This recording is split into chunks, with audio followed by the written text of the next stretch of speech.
আসসালামু আলাইকুম। আজকে আমি ফুলকপির পাকোড়া বানিয়ে আপনাদের দেখাবো।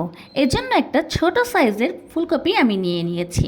আমি আমার ইচ্ছে মতো ছোট ছোট করে টুকরো করে এভাবে কেটে নিয়েছি। চাইলে আপনারা বড় করেও কেটে নিতে পারেন, তবে ছোট করে কেটে নিলে কুকড ভালো হবে। এরপর নর্মাল টেম্পারেচারের পানিতে আমি কিছুটা লবণ মিশিয়ে দিয়েছি, কারণ ফুলকপিতে অনেক সময় পোকা থাকে। এভাবে লবণ পানিতে কিছুক্ষণ আপনি ভিজিয়ে রাখলে 15 থেকে 20 মিনিটের মতো যদি পোকা থাকে সেই পোকাটা অটোমেটিক বের হয়ে যাবে। এর জন্য লবণ পানিতে ভিজিয়ে রাখবেন কিছুক্ষণ। পাকোড়াটা যারা একদমই সবজি খেতে পারে না আমার মতো, তারাও কিন্তু পাকোড়া বানিয়ে এভাবে ফুলকপির খেতে পারেন, কিনা আমাদের স্বাস্থ্যের জন্য খুবই উপকারী। এখন যেহেতু শীতকাল, বিভিন্ন ধরনের সবজি পাওয়া যায়, তো আপনারা এগুলোকে বিভিন্ন প্রসেসিংয়ের মাধ্যমে বিভিন্ন মুখরোচক খাবার তৈরি করে খেতে পারেন। এই ফুলকপির পাকোড়াটি তৈরির জন্য লাগছে হলুদের গুঁড়ো, মরিচের গুঁড়ো, জিরা গুঁড়ো, লবণ, ধনিয়া গুঁড়ো, আর লাগছে আটা বা ময়দা বা বেসন। তবে ময়দাটা দিলে বেশি ভালো হয়, আমি যেটা দেখেছি। আটা বেসনের চেয়ে বেসন দিলেও হবে।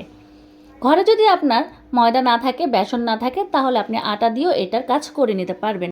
উপকরণগুলো একে একে দিয়ে আমি একটু আলতো হাতে মিক্সড করে নিচ্ছিলাম।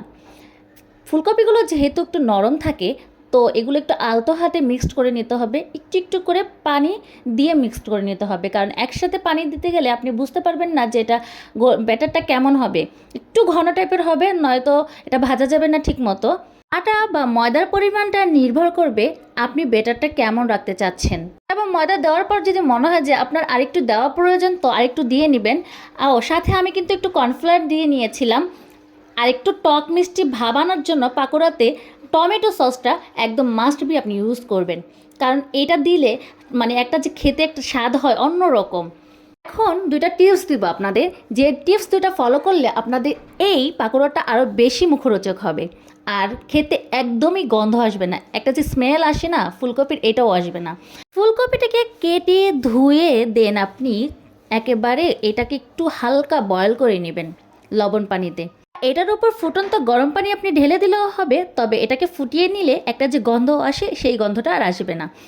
2 নম্বর টিপসটা হলো, আমি একটা একটা করে সকল উপকরণ এটার মধ্যে মিক্সড করেছি, যার জন্য মিক্সড করতে একটু কষ্ট হয়েছে। কিন্তু যদি আলাদা একটা মিক্সিং বলে আপনি একটা মিক্সড করে নেন, তাহলে আপনার পরে যদি ফুলকপির উপর আপনি ঢেলে দেন, তাহলে ইজিলি মিশাতে পারবেন।